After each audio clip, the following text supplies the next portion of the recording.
بینەرانی بەڕێز ئەم کاتتان باش. هەروواکە ئاگادارن کەمتر لە هەفتەیەکمان ماوە بۆ مەسەلەی شانۆگەری انتخابات لە ئێران. لەم چوارچێوە وتوێژێکمانەیە لەگەڵ ئازادی زەمانی. ئازادی زەمانی لە ڕێی تەلەفۆنەوە بەخێربێ بۆ ئستودیۆی تەلەڤیزیۆنی پارتەوە. سڵام بەس لە خەمەت ئێوە و بینەرانی تەلەڤیزیۆنی پارتەوە فەرمون هەم لە خەمەتانە. هەروەکە ئاگادارن کەمتر لە هەفتەیەکمان ماوە بۆ مەسحەکەی انتخابات و شانۆگەری انتخابات لە ئێران و هاوکات هەڵبژاردننی شۆرای شار و دێهات و ئەمانیان کردووە بە یەک کار. پێم خۆشە ڕێی ئێوە سەبارەت بەم مەسەلە وەربگرم و هەدەفی ڕژیم لەم وەزعە چییە؟ بەڵە هەرچیشتە جمهوری ئیسلامی سیاسەتی ئەوەسە لە هەر حربەیەک ئیستفادە بکات مردمێک فرەتر بێتە سەحنەی انتخابات و پایسنۆڕێ. ئەمەیەکی لە سیاسەتەکانی هەم زەمانکردن انتخابات شورای ئیسلامی شار دێ هەر لە تەک انتخابات ریاست جمهوریە ئەمەیەکی لە هەدەفێت و حربەیەکە سەران جمهوری ئیسلامی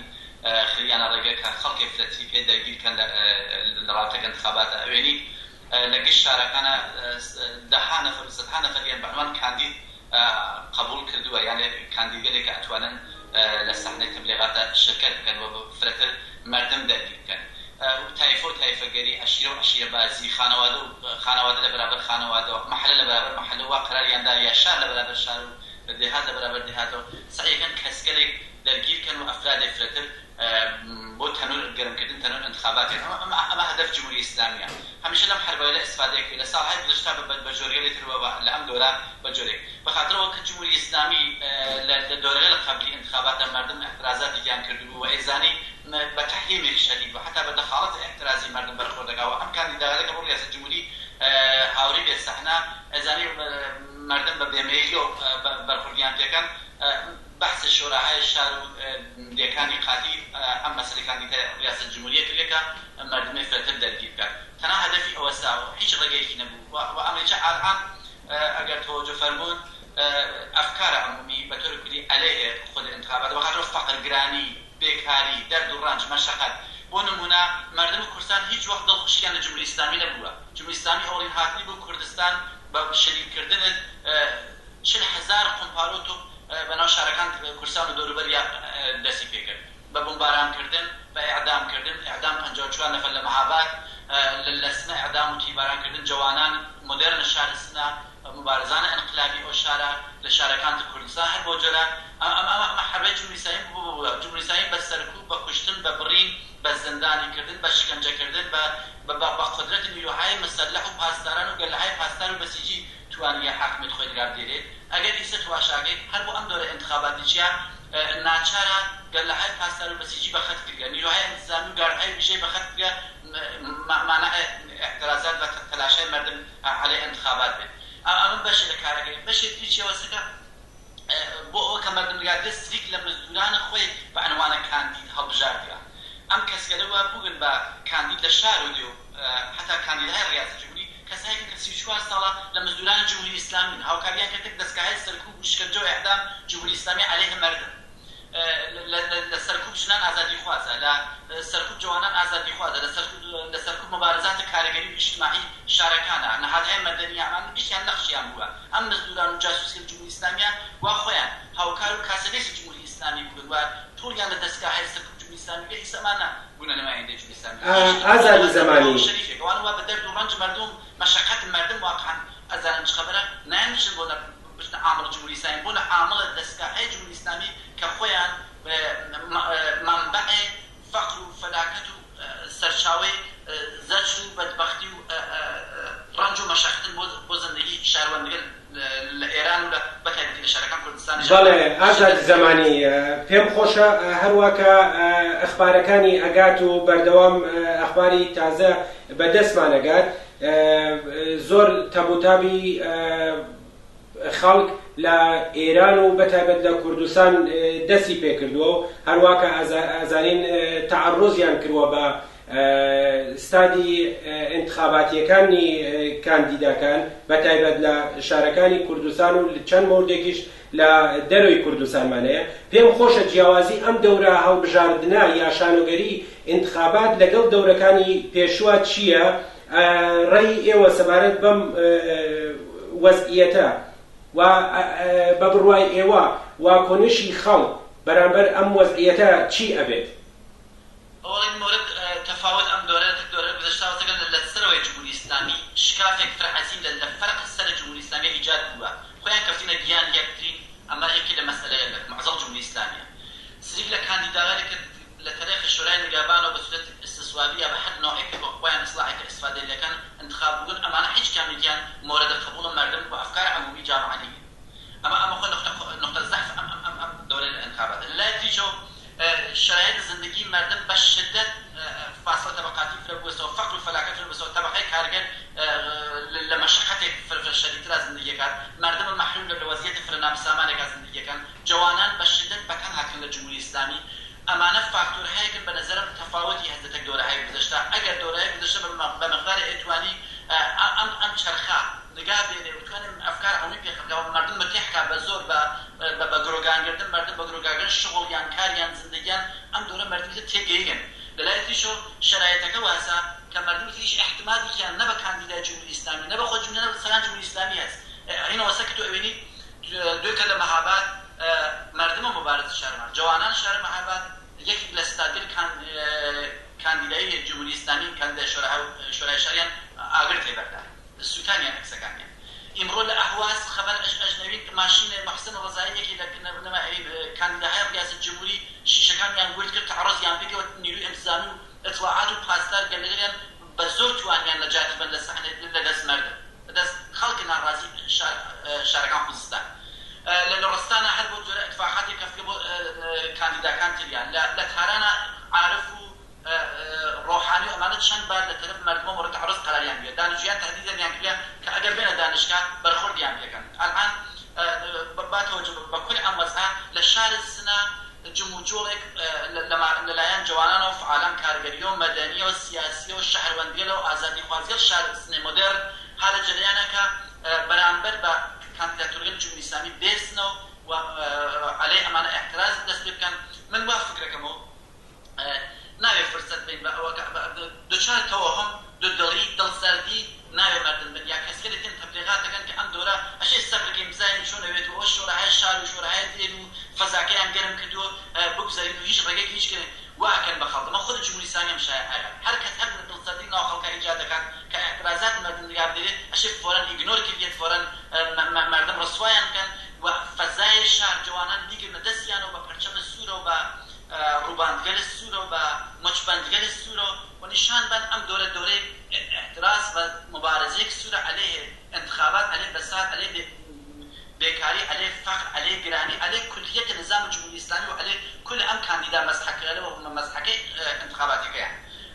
ئەمە بە هەمەت مردم ئەتوان مردم لە شار سنە و لە شارەکان کوردستانە وەک مەهاباد واقعا ئازادی شار ئازادی خواست سنە شارە شۆڕش و انقلاب شۆڕش و مبارزە شۆڕش و دفاع لە ئازادی و عەداڵەت و لە مەدەنیەت و ئینسانیەتەوە ئەم شارگەلا مەریوانە مبارز ئیمڕۆ ڕۆژیانە بە هەمزەمان تەبی شارەکان کوردستانە سەقز و بووکان و کامیاران و هەرپێرەکیانە کردێت بەرامبەر بە ئەم مەسحەکەی انتخاباتە بێستنەوە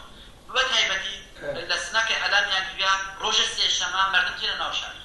مردم تێنە ناو شار کچان و کوڕان و گروههای لە جوانان وتیانە جوانان ئازادی خواست کچانە مۆدەرنە شارە سنە کوڕانە مۆدەرنە شارە سنە کارگەران مبارز معلمان پەرستاران و خەڵک بە متحدە قرارە بە مەجبەندهای قرمزەوە پەرچەم قرمزەوە بە هەر سەمبلێک لە ئازادیخواهی بەرامبەر بێن وەسەد شار بگرن و بەرامبەر بە ئەمە ئازادی زەمانی بەشێمە تەقویەت بکەین و ئەمە بەهێزتر بێت هەوڕێ ئازاد سەرەڕای ئەوەی کە تەکیە دەین بە گزارشەکانی ئێوە هەروەکە ئاگادارین لە زۆر دەمێکە بە درێژایی تەمەنی جمهوری ئیسلامی کوردستان شوێنی بەرەنگاربوونەوە لەگەڵ جمهوری ئیسلامیا بووە تەنها بەسەندە نەکراوە بە مەهاباد و سنە و مەریوان و ئەمانە بە زۆری تەواوی شارەکان بەشدار بوون لەم دژایەتیکردن لەگەڵ جمهوری ئیسلامیا بەڵام پێم خۆشە ئێستا بۆچوون و هەڵسەنگاندن خەڵک ئەبێ ئیمڕۆ بە گشتی لە کوردستانە چی بکات ئایا تەنها لەلایەنی جەمعێکۆ وەکو تەحریمی انتخابات نەڕۆنە پای سندوقەکان ئەتوانێت ئەم مەسەلە کافی بێت، بایکۆتی انتخابات ئەتوانێت کافی بێت، یا ئەبێ حرەکەتگەلێکی تریش بکرێت. پێمان خۆشە ڕێی ئێوە وەربگرین. بەڵە هەرچشتە بایکوت و تەنها لە ماڵە دانیشتن هیچ دەردێکی شێدەوا ناکات، کۆمەکێک ناکات بۆەوە کە جمهوری ئیسلامی بچێت. اتفاقاً ئارامش و ئەمنیەت بۆ مەزحەکەی انتخاباتەکەی فراهەمەکات. ئێمە وەک حزب حکومەتیست، ئێمە وەک کۆمۆنیستەکان، ئێمە وەک ئازادیخوازەکان داوامان لە خەڵکەوەسا هیچێکە تەحریم انتخاباتکەن و انتخابات شرکت ناوێ بکری بە هیچ وجه و نەح بە جمهوری ئیسلامی ئێشە بێژن. داوامان ئەوسە لە مەردم بێنە خیابانەکان، داوان ئەسن تەعەڕزکەن بە ستاد انتخاباتەکان، داوامان ئەسن وەک شارە ئاواز و مەهاباد کە کردیان ئەو نمونەوانیانە بەرچاو لە گشت شارەکانە نمونەی بووە بە مەزدورانی جمهوری ئیسلامی بە کاندیدا مەزحەکان جمهوری ئیسلامی تەعەڕز بکرێت، ستاد تەبلیغاتەکانیان بنەریەک وێرانی کە بەسەریانە. ئەمە حەقیانەش بین نەمشتیان ساڵهای ساڵ بە مەردم تەعەڕزەکەن، ڕۆژی کەشی تەعەڕزیان پێ بکرێت. ئەم مەسەلەیە من وەک تەجربە وەک خۆش وەک ئینسانی ئازادیخواز ئەو شارە لە کەنار مەردم ئەو شارە و تەجربەهای باشیان هەست مبارزەی شار زنا کە شارەکان کوردستان، مەریوان، مەهاباد هەرکیان لەوانەوە ناویانە بێت. تەحسونهای گەورەی لەو شارە عەلەیهی جمهوری ئیسلامی خەڵک کاریان کرد. من لە فکرما لە 8 مردادا لە 16 مردادا تەحسونێک عەزیم عەلەیه کوشتار عەلەیه خشونەت بە مەردم کردیان.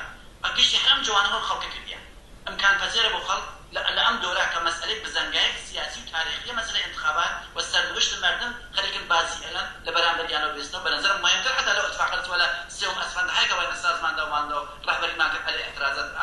عەلەی جمهوری ئیسلامی اعتراض لە سازماندا مهمتر لە 8 مرداد هەست بەنظر من مهمتر لە 28 مرداد هەست بۆ معنە کە ئەم مەسئلە ڕەبط بە زندگی تەک تەک ئەحد جامعە هەست بزەنگایەک تاریخیە سەرنوشت مەردم خەریکن سپاردن بە خود جمهوری ئیسلامیە. ئەوەش ئەم مەشروعیەتە حەقی نەیوێت بە جمهوری ئیسلامی مدعی مەشروعیەت بالأفكار المتبادلة وتنها ڕێگەی ئەوەسە مردم بێنە خیابان، تەنها ڕێگەی ئەوەسە مردم تەعەڕزیان بکەن، تەنها ڕێگەی ئەوەسە مردم بەرامبەریان بێستنەوە و تەنها ڕێگەی ئەوەسە جوانان، کەریشگەر، کۆڕگەر، ژنان، مردم ئازادیخواز، معلم، کارگەر، شەهروان، مەدەنیەت ئەو جامعە بەرامبەر بە سیستەمە خشونەت، بەرامبەر بە سیستەمە فەقر و فەلاکەت، بەرامبەر بە سیستەمە نابەرابەر و نەعادڵانەی جمهوری ئیسلامی، بەرامبەر بە سیستەمێکە هەیە 34 ساڵی گوزەشتە بەغێرە کوشتن و بڕین و خشونەت بۆ مردم هیچی بە ئەرمەغان ناوەریا، بەغێر ترساندن و تۆقاندن بۆ خەڵک هیچی بە ئەرمەغان ناوەریا، بەرامبەر بەم بێستنەوە. من انتظارم لە جوانانی شارەکان، لە کەنیشکان و کوڕانە دانیشتجو،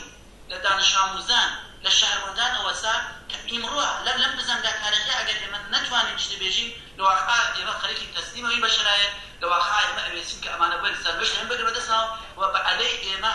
ئێمە ئەقدامات خۆیان بەنە بەرەوە. پلیس و دەستگای سەرکوب و خشونەتیان بەردە لە خیابانەکانە بەناو گەشت و منکرات و زندگی ئێمە کاڵخکەن، ئازادیهای ئێمە سەد بکەن، ئازادی زەمانی، ئازادی هاتنیشون، ئازادی کار جەمعی، ئازادی کار مەدەنیمان لێ سەد بکەن و ڕێگە حەل ئەمە چێت مبارزە و مبارزە ئیمڕۆ کە مەسئلەکە هەرە بەردەست گشت جامعە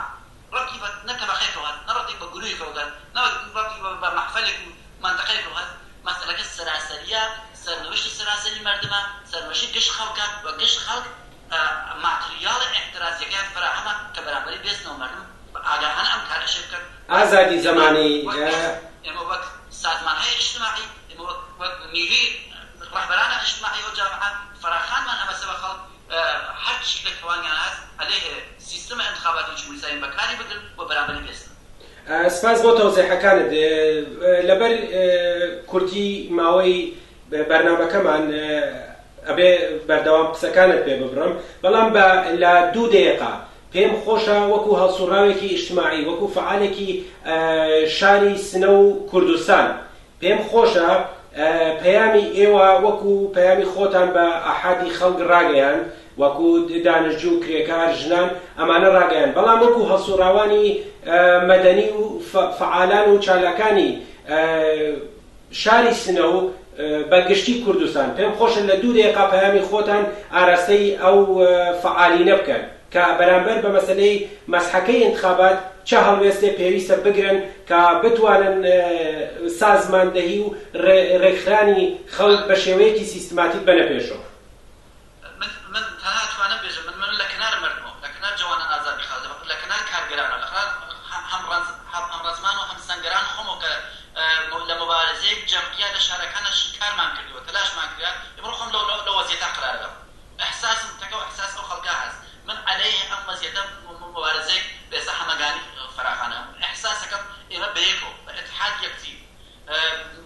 کۆبوونمان ئەتانێت ئەمانە واتە دووەوە ئەتانێت مەسحەکەی انتخاباتیان ڕسواکات ئەتانێت نیشان بین ڕایەتە لە تاریخا پەرچەمە سوود لە شار سنە ئەچێتەبان لە شارەکان کوردستانە ئەچێتەبان ڕایەتە نیشان بین مەردەم جمهوری ئیسلامیان گەرەک نییە بە زۆر جمهوری ئیسلامی خۆی داستوانەوە سەر خەڵکە ئەمە